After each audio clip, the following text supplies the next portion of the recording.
took a little bit of a break from our regular format for that last session, but we're going to get back to our 5-minute stump with the 1-minute question and a 1.5-minute response to the question.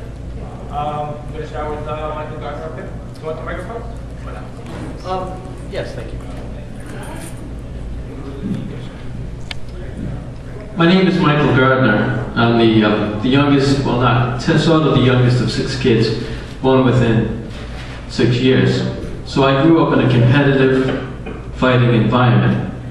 When you're competing with 5 other brothers and sisters, you're not going to get a lot of compliments from them, because we're all competing for mom and dads. So we fight a lot.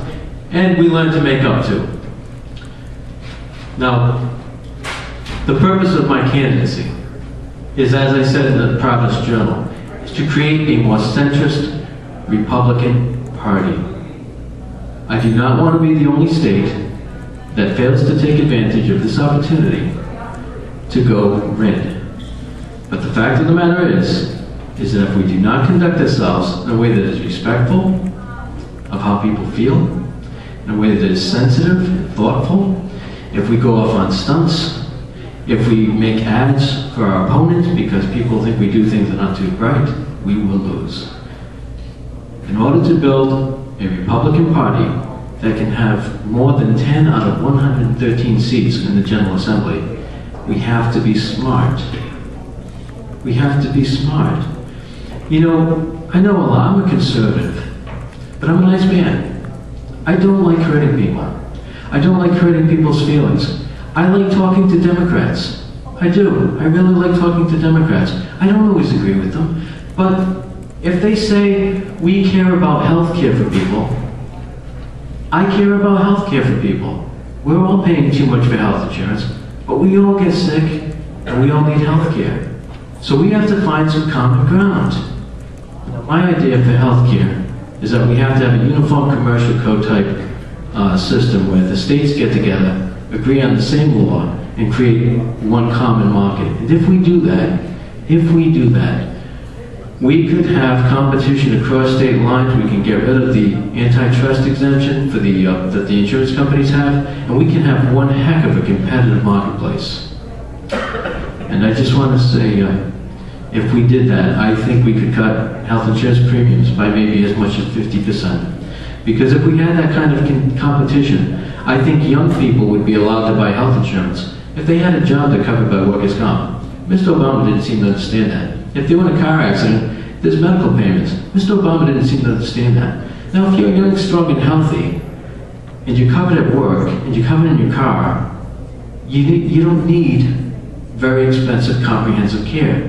So I think we could get in a position where we could have young people paying maybe $200 a month, $150 a month maybe, for health insurance in a competitive market. Well, listen, we have to listen to the agenda and be able to work with the other side. And we can't be nasty to the other side. It makes no sense to be nasty. It simply doesn't. And I've been standing up to people who kind of act pretty angry towards anyone who opposes them from the day you people met me. And I will continue to do that. I want to build a Republican Party that can take more than 10 out of 113 seats in the General Assembly. And I think we better learn how to do that nicely. Thank you.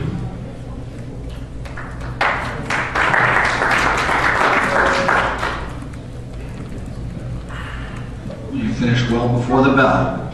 I'm Bill Clegg. I'm running for the same seat as these two gentlemen. And I'm focused on a single issue, and that's the economy. My concern is federal spending. I think everything else takes a back seat to the federal spending issue. And I'll just, won't quote you a lot of statistics this evening because there are plenty to go around. It just depends on what statistician you listen to, because we know that statistics, as Mark Twain says, are lies, damn lies, and then there are statistics. So the one and only that I will share with you, and you can look it up on your own if you have any doubts. Federal spending since the 1970s in inflation-adjusted dollars is up 221%. Median household income in the United States during the same period, measured by the same dollars, is up 32%. There's a disconnect there with federal spending. I don't know where we get the money to afford the government that we have currently. And I think there's a lot of issues that play off of that, whether it's health care, whether it's the tax policy of our government, whether it's the education policy of government. But they all come from the same place, and that is the money that government is spending. The money that government is spending is coming from all of us as taxpayers. That's why I'm running for Congress. I'm a person who got tired of reading the newspapers in the morning, looking at the television in the evening, and just saying what lunacy we have going on here. I don't care whether it's bipartisanship. I mean, the Constitution is set up for reasons of bipartisanship. The government is, there's nothing wrong with arguing down there if you defend your position and you're using logic.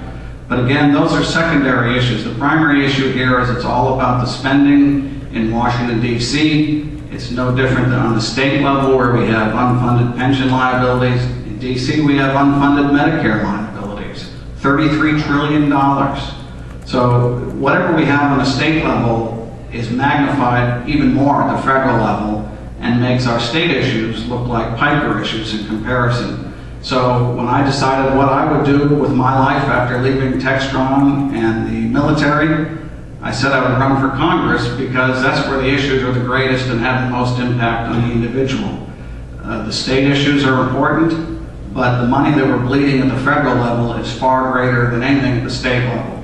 The federal deficit amounts up at $3 million a second. It's $12.4 trillion. One last figure for you. It takes you, at spending $10 million a day, it will take you 273 years to spend $1 trillion. And the only people who speak in terms of trillions are politicians. And government is large, and we've allowed it to get as large as it is, and as inefficient it is. But instead of going down with new ideas to DC and what we need to pass, the things we need to do are start repealing laws, repealing programs, and throwing out the ones that are inefficient or wasteful. Thanks.